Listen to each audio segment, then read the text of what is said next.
Good morning all of you. क्या हाल चाल है बच्चों?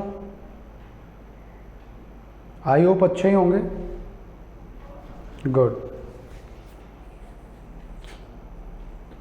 थोड़ा सा अपना दीदार करवा दो, वीडियो ऑन कर लो। यस, और जल्दी से ज्वाइन कर लो बच्चों। अभी 2-4-5 दिन से जब से बारिश आई है तब से कुछ बच्चों के मोबाइल में पानी चला गया शायद।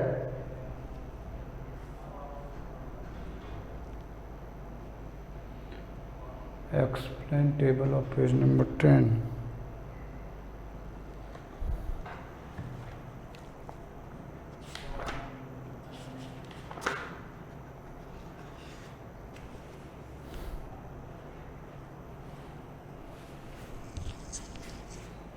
बताते बेटा यशवंत।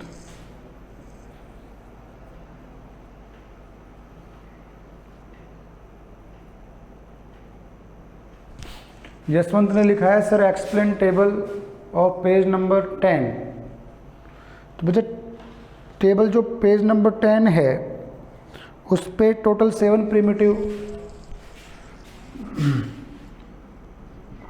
यूनिट सेल कितने होते हैं? 7 प्रिमिटिव यूनिट सेल होते हैं जो डिवाइडेड होते हैं 14 ब्रेविस लैटिस।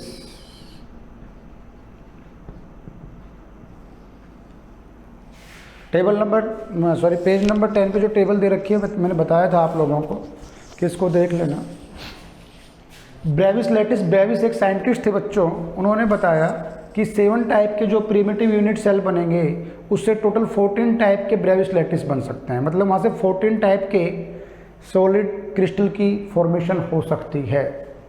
और ये जो प्रिमिटिव यूनिट सेल हैं इनको ये बेस्ड हैं बच्चों A, B, C and alpha beta gamma. ठीक है, A, B, C क्या है बेटा यशवंत? Bond length. और अल्फा बीटा और गामा क्या है बच्चों? Bond angle. तो यहाँ पे कंडीशंस क्या क्या हो सकती हैं, जैसे मैं बुक से बता देता हूँ कि पहला है आपका क्रिस्टल सिस्टम क्यूबिक। कौन सा क्रिस्टल सिस्टम है बच्चों? क्यूबिक। ये मैंने बता दिया था बाय द वे, एक बार दिमाग लगाओ। क्यूबिक। तो dear student, cubic unit system जो होता है, कौन सा सिस्टम? क्यूबिक यूनिट सिस्टम जो होता है, तो आपने 9th-10th स्टैंडर्ड में पढ़ा होगा बच्चों कि क्यूब का मतलब क्या होता है? जिसकी लंबाई, चौड़ाई और ऊंचाई, मतलब जिसकी लेंथ, ब्रेथ और हाइट तीनों सेम हो। तो यहाँ पे मैं क्यूबिक सिस्टम की बात करूँ तो एज लेंथ मतलब A = B = C होगा कि नहीं होगा? बताओ, बोलो होगा कि नहीं होगा? यस और नो? और बच्चों क्यूब में आपने ये भी पढ़ा होगा कि क्यूबिक सिस्टम जो होता है उसमें एज के बीच में जो एंगल बनता है, बाउंड एंगल जिसको हम बोलते हैं, वो बनता है 90 डिग्री का, और सारे इक्वल होते हैं। तो अल्फा, बीटा और गामा ये सारे किसके इक्वल होंगे? 90 डिग्री के इक्वल होंगे। सिंपल बात समझ में आ रही है? ऐसे किसी भी यूनिट सेल में आप अल्फा बीटा गामा को अलग भी कर सकते हो, A, B और C की लेंथ अलग भी हो सकती है। आपका जो रूम है उसकी हाइट मान लो 10 फीट है, उसकी चौड़ाई मान लो 15 फीट है और उसकी लंबाई मान लो 20 फीट है। समझ रहे हो? तो इस रूम की तीनों एज लेंथ अलग अलग है या नहीं है? लेकिन फिर भी ये एक क्लोज पैक स्ट्रक्चर तो है ना बच्चों, समझ गए? तो इस तरीके से अल्फा बीटा गामा और A, B, C जो है बच्चों एज लेंथ के हिसाब से प्रिमिटिव यूनिट सेल 7 टाइप के हो सकते हैं। और इन 7 टाइप में टोटल 14 ब्रेविस लैटिस बनेंगे। कैसे? जैसे क्यूबिक सिस्टम है उसमें क्या बनेगा? सिंपल क्यूबिक बन जाएगा। क्या बन जाएगा? Simple cubic. बॉडी सेंटर बन जाएगा, BCC बन जाएगा और FCC बन जाएगा। अब FCC, सिंपल क्यूबिक और बॉडी सेंटर में आपको बता चुका हूँ डियर स्टूडेंट। बताओ सिंपल क्यूबिक का मतलब क्या था? सिर्फ एटम कहाँ पे प्रेजेंट है बेटा? कॉर्नर पे एटम प्रेजेंट है। बॉडी सेंटर में कॉर्नर के अलावा बॉडी के सेंटर में एटम प्रेजेंट है, और फेस सेंटर में बच्चों कॉर्नर के साथ साथ हर फेस पे एटम प्रेजेंट है। सबको पता है क्यूबिक सिस्टम में 6 फेस होते हैं। कितने फेस होते हैं? 6 फेस होते हैं। ऐसे ही ये अलग अलग नाम दे रखे हैं, tetragonal, orthorhombic, hexagonal, rhombohedral, monoclinic और ट्राइक्लिनिक। अब एक स्पेशल केस है ट्राइक्लिनिक। ट्राइक्लिनिक की खास बात क्या है, इसको कैसे मेमोराइज रखोगे, इसकी मैं ट्रिक भी लिखवा दूंगा तुम लोगों को, चिंता ना करो। ट्राइक्लिनिक को कैसे मेमोराइज करेंगे बच्चों, इसमें ए, बी और सी एक दूसरे के इक्वल नहीं होते। इक्वल इन द सेंस, मान लो किसी क्यूबिक सिस्टम की बच्चों लेंथ 10 मीटर है, उसकी हाइट मान लो 12 मीटर है और उसकी ब्रेथ जो है वो 15 मीटर है, तो तीनों एज लेंथ अलग अलग हो गई ना बच्चों। और यहाँ पे अल्फा, बीटा और गामा ये भी इक्वल नहीं होते एक दूसरे के। अल्फा, बीटा, गामा ये 90 डिग्री के इक्वल नहीं होते, नॉट इक्वल टू 90 डिग्री। इसके अलावा कुछ भी हो सकता है। एंगल समझ गए ना, इंक्लाइंड फॉर्म में होता है, झुका हुआ होता है ऐसे। समझ गए? समझ गए क्या? जैसे मान लो ये एक फॉर्म है, इसको आप इंक्लाइंड कर दो, इस तरीके से दबा दो तो इसकी जो एंगल है वो चेंज हो जाएगा, झुका हुआ होंगे वही सारी चीज़ें। ठीक है बेटा यशवंत, तो इस टेबल में यही है और कुछ भी नहीं है, बस इस पे फोकस कर लेना, अल्फा, बीटा, गामा और A B C. Alpha, beta, gamma और ए बी सी की करैक्टरिस्टिक्स के ऊपर बच्चों ये टेबल बनाई हुई है। ओके चलो, और आपकी बुक में तो इसके सारे डायग्राम भी बना रखे हैं, 14 के 14। एक बार डायग्राम से और देख लेना, ठीक है। अब हम लोग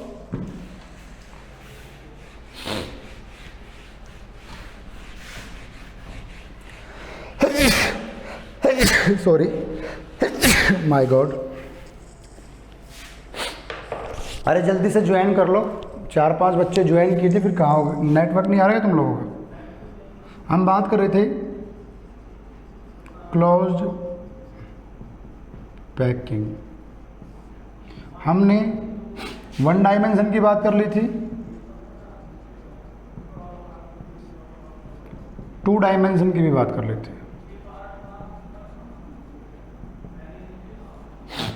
यस और नो बताओ मेरे को, यहाँ तक हो गया था ना बच्चों? हाँ या ना? यस बच्चों, 1 डायमेंशन और 2 डायमेंशन। 1 डायमेंशन में मैंने ये बताया था, एक ही लाइन, यहाँ पे कोऑर्डिनेशन नंबर निकला था कितना बताओ जल्दी से? 2। 2 डायमेंशन 2 टाइप का था, एक स्क्वायर क्लोज पैकिंग थी और एक हेक्सागोनल क्लोज पैकिंग थी। तो स्क्वायर क्लोज पैकिंग में बच्चों एक एटम 4 एटम के साथ बॉन्डेड होता है लाइक दिस, क्लियर। यहाँ पे कोऑर्डिनेशन नंबर कितना है? 4। और साइमल्टेनियसली बेटा एक होता है hexagonal close packing. Hexagonal close packing में एक लेयर के बीच में दूसरी लेयर फंसी होती है और यहाँ पे एक एटम के साथ में 6 एटम टच होते हैं लाइक दिस। बताया था मैंने लड्डू का एग्जाम्पल लेके कि लड्डुओं की एक लाइन लगाओ, उसके बीच में जो 2 लड्डू आपने टच किए उनके बीच में जो जगह होती है उसके बीच में तीसरी लाइन फंसा दो या दूसरी लाइन फंसा दो, that is known as 2 dimension. इसको स्क्वायर क्लोज पैकिंग बोलते हैं और इसको हेक्सागोनल बोलते हैं। क्या बोलते हैं? हेक्सागोनल बोलते हैं। यहाँ तक की बात सबको समझ में आ गई थी? यस और नो एक बार मुझे चैट सेक्शन में लिख दो। कुछ भी नहीं बेटा, सिर्फ अपने माइंड में अजम्पशन कर लो, बस अपने माइंड में अजम्पशन कर लो, अपने आप पता चल जाएगा। अब यहाँ पे थोड़ा सा डायग्राम को बनाना थोड़ा सा टेढ़ा काम होता है और कोई बात नहीं है। देखो एक और आपको क्या बताया था, वॉइड।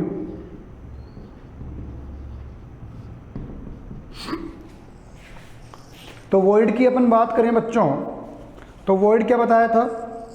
जैसे मान लो अपन इसी की बात कर रहे हैं, ये एक डायग्राम है, यहाँ पे जो खाली जगह बच रही है, मतलब किसी भी मॉलिक्यूल को क्लोजली पैक करने के बाद में बच्चों, किसी भी मॉलिक्यूल को क्लोजली पैक करने के बाद में जो एम्प्टी स्पेस बचता है, जो खाली जगह बचती है, उसको अपन क्या बोलते हैं? वॉइड बोलते हैं। क्या बोलते हैं? वॉइड बोलते हैं। इतनी बात समझ में आ गई। अब अपन बात करेंगे क्लोज पैकिंग इन 3 डायमेंशन। किसकी बात करेंगे? Close packing in 3 dimension. 3 dimension समझते हो ना? आपने नीचे एक ही प्लेन में खूब सारी लेयर बना दी और उसके ऊपर और लेयर बना दी। जैसे मान लो आपने डब्बे के अंदर, ऐसे मानो डब्बे के अंदर लड्डुओं की खूब सारी लाइन बना दी, एक ही लाइन, मतलब एक एक करके ऐसे, ठीक है बच्चों। फिर उसके ऊपर और लड्डू रख दिए, तो उसको अपन बोलेंगे 3 डायमेंशन। क्या बोलेंगे बच्चों? 3 डायमेंशन। क्लियर? तो लिखो क्लोज पैक्ड इन 3 डायमेंशन।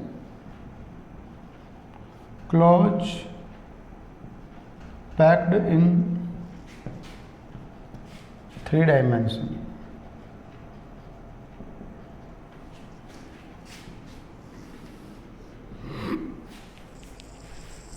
इसमें फर्स्ट लिखो 3 dimension, 3 dimension closed packing from 2 dimension square closed packing.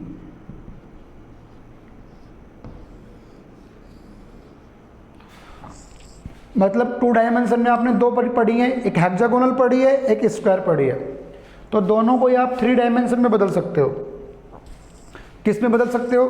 3 dimensionally आप अरेंज कर सकते हो। ठीक है बच्चों? तो इसका डायग्राम थोड़ा सा टेढ़ा है, बनाने की कोशिश भी करने की कोई जरूरत नहीं है। इसमें लिख लो, देखो क्या होता है। मान लो ये 2 डायमेंशन है, ठीक है, ये 2 डायमेंशन है। इसी के जस्ट ऊपर बच्चों मैं लेयर लगाऊं तो उसको मैं बोलूँगा 3 डायमेंशन। क्या बोलूँगा? 3 डायमेंशन। मतलब ये ए टाइप का होता है, लिख लो ए टाइप लिख लो। इसमें when we place second layer over the first, when we place second layer over the first layer of square close packing,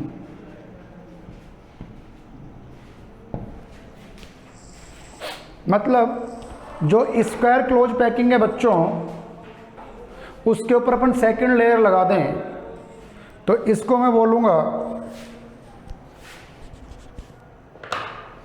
2 dimensional 3D close packing.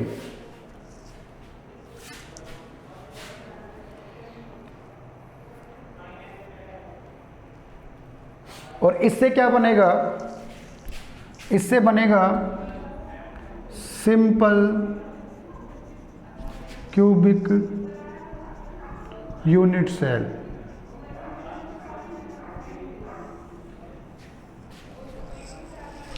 Simple cubic unit cell बनेगा बच्चों इससे।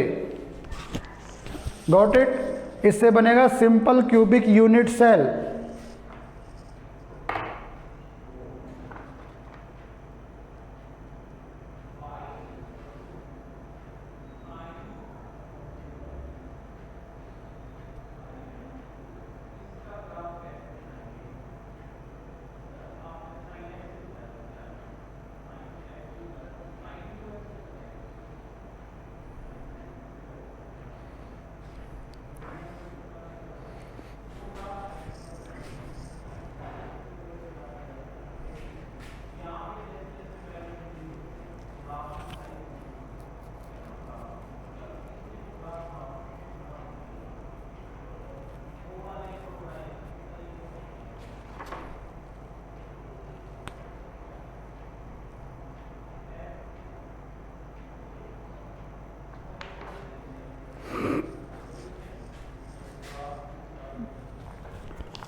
क्लियर?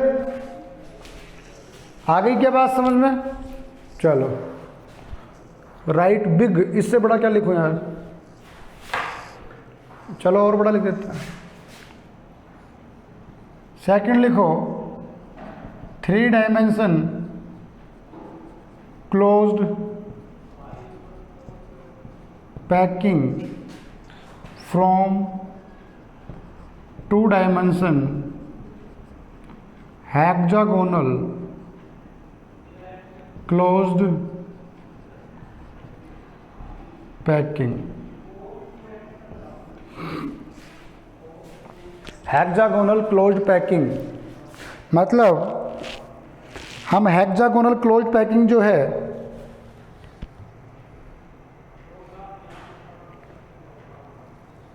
हेक्सागोनल क्लोज्ड पैकिंग है जो बच्चों, उसकी एक layer के ऊपर दूसरी लेयर लगाएंगे।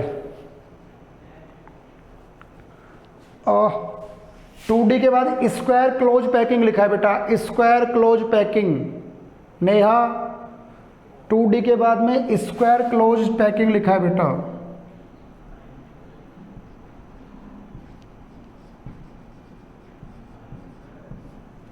अब सही है क्या? बड़ा बड़ा और बड़ा लिखूं? ओके, तो यहां पे लिख लोगे, मतलब व्हेन सेम लैंग्वेज है, when second layer over the first layer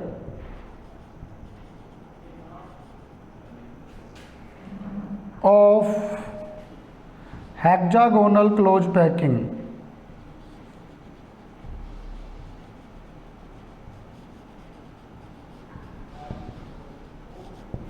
आपको इन पे बहुत ज़्यादा दिमाग खर्च करने की जरूरत नहीं है बच्चों। आंसर सीधा सीधा वर्ड्स वगैरह से आता है। कभी भी डायग्राम बहुत रेयर पूछता है, 1 डायमेंशन 2 डायमेंशन का पूछ लेता है, तो ऐसे स्ट्रेस लेने की जरूरत नहीं है। मतलब सेकंड लेयर को फर्स्ट लेयर के ऊपर रख दोगे। देखो अब सुनना मेरी बात को, यहाँ पे एक टॉपिक और पढ़ेंगे।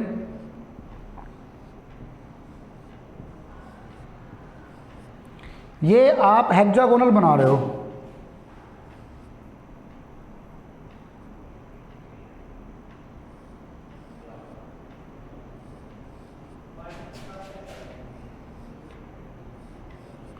कुछ इस तरीके से।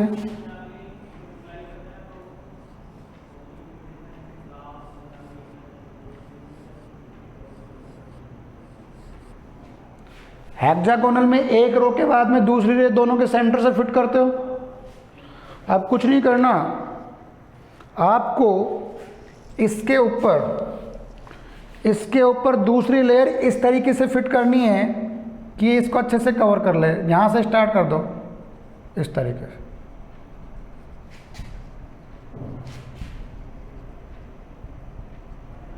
Like this. आप अपनी बुक से भी देख के डायग्राम बना सकते हो, कोई इश्यू नहीं है। लाइक दिस, ठीक है। तो यहां पे बच्चों 2 टाइप की कंडीशंस बनेंगी। सुनना मेरी बात को, यहां पे 2 टाइप की कंडीशंस बनेंगी। एक रो और बना देता हूं, मान लो मैं यहां पे कुछ इस तरीके से, आपको दिखेगा नहीं और दिख जाए तो बहुत अच्छी बात है। तो कुछ इस तरीके से ये अरेंजमेंट होगा मॉलिक्यूल्स का। क्लियर? लिखो। तो इस टाइप के अरेंजमेंट में 2 टाइप के वर्ड बनेंगे। एक तो टेट्राहेड्रल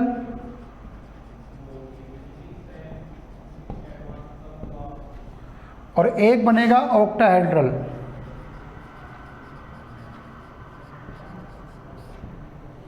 अब वो कैसे बनेगा वो बता देता हूं मैं अभी।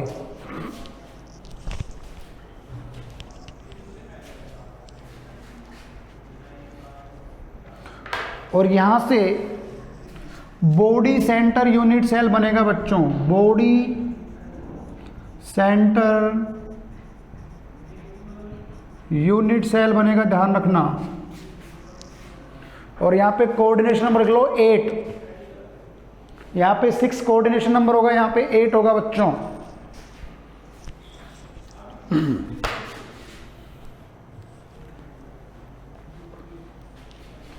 कौन सा कोऑर्डिनेशन नंबर होगा? 8। ये डायग्राम आप अपनी बुक से देख के बना लेना, इसको मैं इजी करके समझा देता हूं।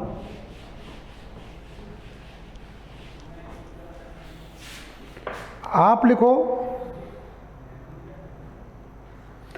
टेट्राहेड्रल वॉइड,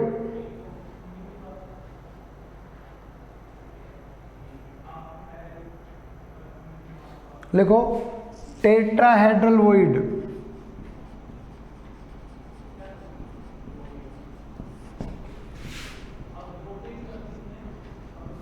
देखो टेट्राहेड्रल वॉइड कैसे बनेगा?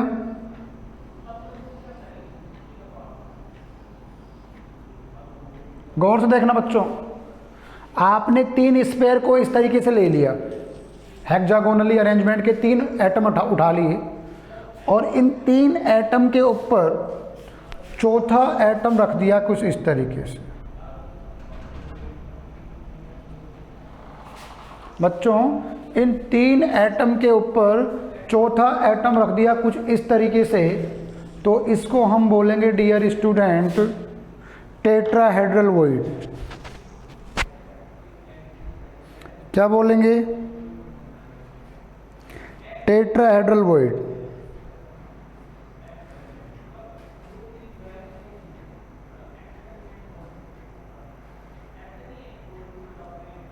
ठीक है, ये जो वॉइड है that is known as tetrahedral. इसमें क्या होता है, 3 एटम के ऊपर चौथा एटम रख देते हैं, 3 एटम के ऊपर 3 एटम के ऊपर चौथा एटम रख देते हैं, तो जो होल बनता है उसको बोलते हैं वॉइड। ऐसे समझो कि आपने 3 बॉल नीचे रख रखी हैं और तीनों बॉलों का जो सेंटर बन रहा है उसके ऊपर चौथी बॉल रख दी, तो उसमें जो गैप रहेगा, होल रहेगा ना बेटा, that hole is known as void. उस होल को क्या बोल देंगे हम लोग? वॉइड बोल देंगे बच्चों। उस होल को क्या बोल देंगे? वॉइड। टेट्राहेड्रल बनता है यहां पे कैसे? जब देखो समझो, मेरी बात ध्यान से सुनना, ऐसे समझो कि ये 3 एटम है और इनके साथ एक चौथा एटम इनके ऊपर रखा है बच्चों, मतलब लाइक दिस, लाइक दिस। यहां पे भी एटम पड़ा हुआ है, यहां पे भी एटम, यहां पे भी एटम। गौर से समझना बात को बच्चों, यहां पे भी एटम पड़ा हुआ है, यहां पे भी एटम, यहां पे भी। चौथा जो एटम है वो यहां पे पड़ा हुआ है।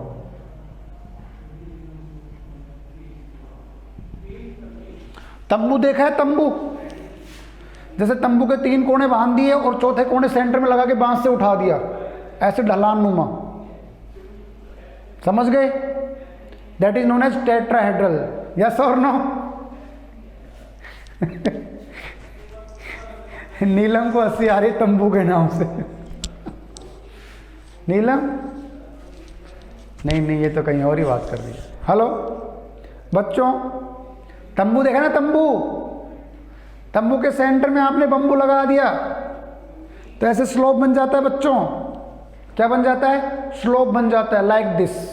ये प्लेन में नहीं है, ऊपर उठा हुआ है। कैसे उठा हुआ है? ऊपर। समझ गए? एक एटम यहां पे है और 3 एटम इसके साथ इस तरीके से जुड़े हो डियर स्टूडेंट्स, लाइक दिस। आप ऐसे मानो कि आपकी जो बुक है,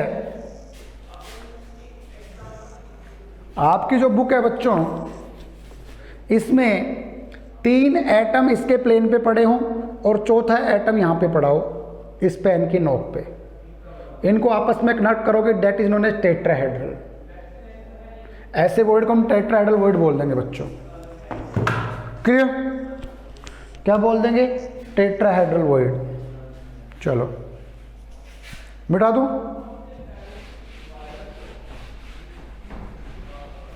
दूसरा लिख लो ऑक्टाहेड्रल वॉइड। कौन सा वॉइड? ऑक्टाहेड्रल।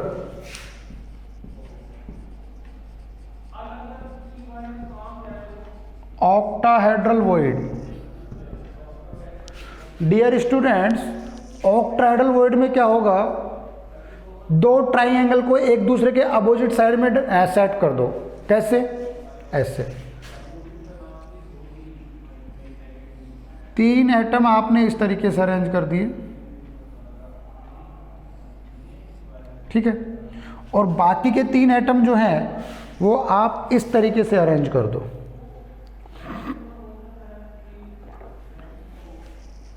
इस तरीके से, इधर 2 और इधर 1, ये वाला। तो ये जो वॉइड है that is known as tetrahedral, octahedral sorry.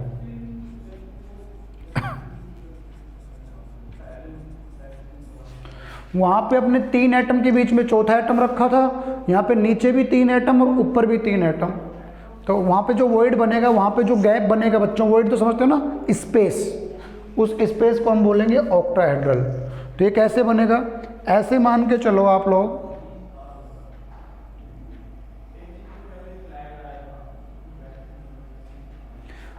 ऐसे अज्यूम करके चलो, देखो ये स्क्वायर जैसी स्ट्रक्चर बन गई, ये इसके बाहर ऐसे आगे निकला हुआ है और इधर ये निकला हुआ है, लाइक दिस।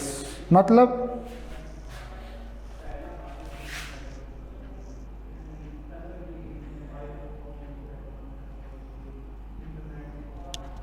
समझ गए? तो कुछ इस तरीके से ये स्ट्रक्चर बनेगी डियर स्टूडेंट्स।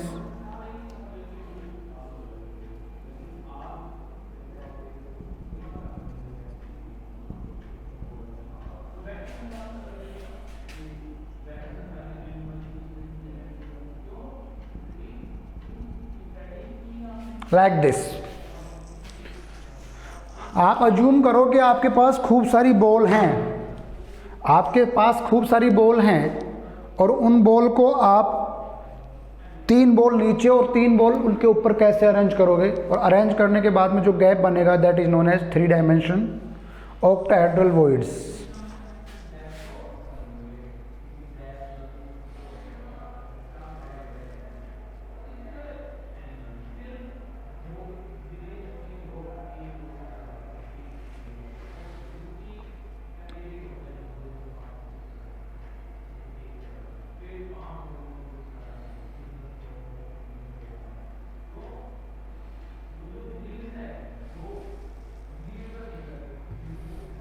लिखो यहाँ पे, लिख लो यहाँ पे, octahedral voids surrounded by 6 atom.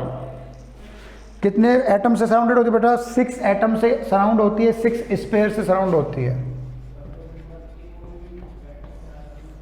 1 2 3 4 5 6। देखो 6 ही है ना बच्चों ऑक्टाहेड्रल वॉइड में। एक ऑक्टाहेड्रल वॉइड बनने के लिए कितने स्पेयर चाहिए बताओ? लिखो चैट सेक्शन में लिखो, how many spheres are required for making octahedral void? 6। और टेट्राहेड्रल के लिए कितने चाहिए? 4। बच्चों टेट्राहेड्रल के लिए कितने चाहिए? 4।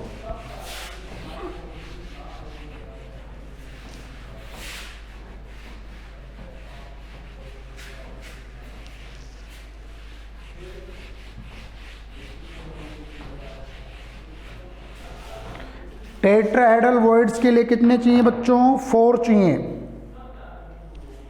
समझ गए? चलो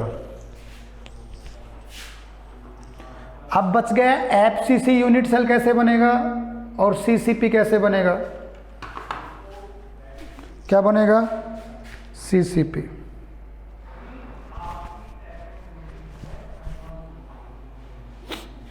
ठीक है,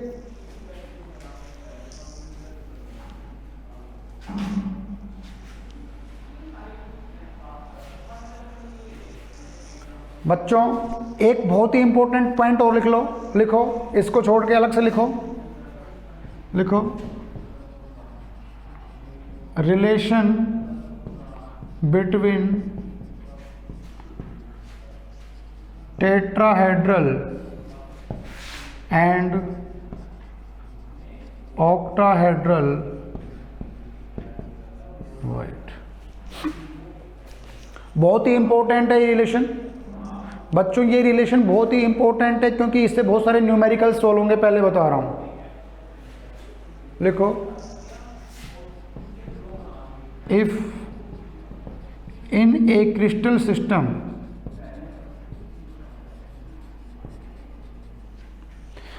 किसी क्रिस्टल सिस्टम में बच्चों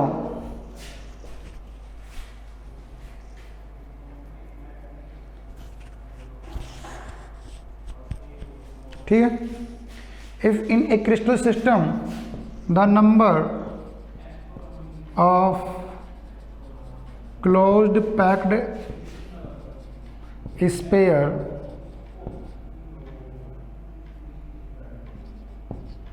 equal to n, SPHERE, sphere मतलब किसी क्लोज्ड पैकिंग स्ट्रक्चर में टोटल स्पेयर कितने हैं n। अब ये बात बहुत ही इंपॉर्टेंट है, और इंपॉर्टेंट इसलिए कि यहाँ से न्यूमेरिकल भी सोल्व होगा और बहुत सारी चीज़ें आसान हो जाएंगी। तो लिख लो, नंबर ऑफ ऑक्टाहेड्रल वॉइड, बच्चों नंबर ऑफ ऑक्टाहेड्रल वॉइड कितने होंगे n। यस, मैं बार बार इस पे फोकस करवा रहा हूं क्योंकि ये बहुत ही इंपॉर्टेंट रिलेशन है। तो नंबर ऑफ टेट्राहेड्रल कितने हो जाएंगे 2n, मतलब ऑक्टाहेड्रल वॉइड टेट्राहेड्रल वॉइड के आधे होंगे या टेट्राहेड्रल वॉइड ऑक्टाहेड्रल वॉइड के डबल होंगे। क्या होंगे? डबल। समझ गए? Number of tetrahedral voids are double of octahedral. बात समझ में आ गई क्या? मान लो किसी लैटिस में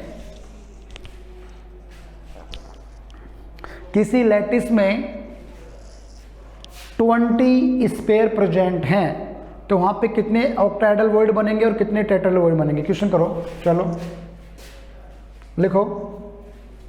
लिख लिया ना? ये एक क्वेश्चन दे रहा हूं, मिटा दो? मिटा दो क्या?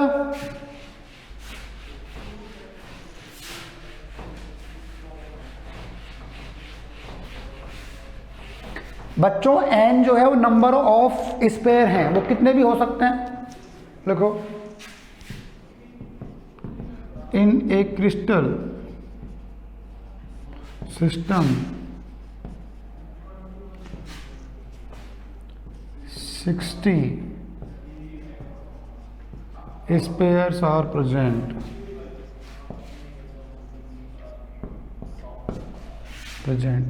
ठीक है, then how many octahedral and tetrahedral voids are present। बताओ जल्दी से। Do it fast.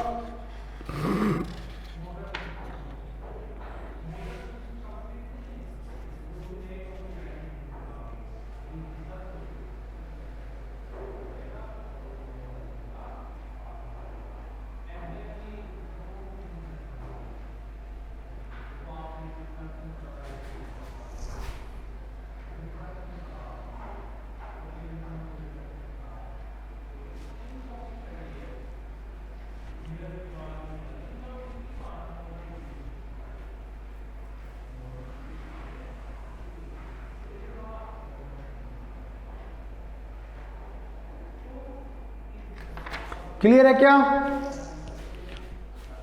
Shivani, Neha, Manju, बाकी बच्चे कहाँ गए भाई? बाकी बच्चों का आंसर कहाँ है खच्चरों?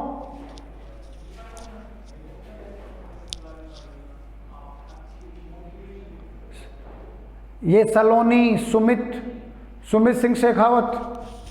भाई साहब कितना आंसर आएगा? पूजा, नीरज, अनुज, मोहित, मोनिका, यशवंत। और भाई साहब जितने नंबर ऑफ स्पेयर होते हैं उतने ऑक्टेडल होंगे ना। अरे बात समझ में नहीं आई क्या? सिंपल सी बात है, octahedral voids equal to number of sphere present in a crystal system. तो यहाँ पे ऑक्टेडल तो हो जाएंगे 60 और टेट्राहेड्रल हो जाएंगे 120। डबल कर दो, सिंपल, इतने वॉइड्स बनेंगे। ओके, समझ गए क्या? चलो एक क्वेश्चन और बताओ। How many number of atoms present in FCC? चलो जल्दी बताओ, how many number of atom present in FCC? FCC में कितने एटम होंगे? जल्दी, गुड, जल्दी बताओ भाई। सीताराम तुम तो इशारा करके बता दो। चलो इशारा करके बता दो, FCC में टोटल एटम कितने होंगे? जल्दी बताओ। ओहो 3, 14 नहीं होते बेटा, 14 तो किसी में नहीं बताया आज तक। 4, यस बच्चों, FCC में 4 होंगे। अमित बेटा 6 कहां से होंगे? अमित बच्चा 6 तो अभी तक किसी में नहीं बताए। नंबर ऑफ एटम 1 बताया, 2 बताया और 4 बताया।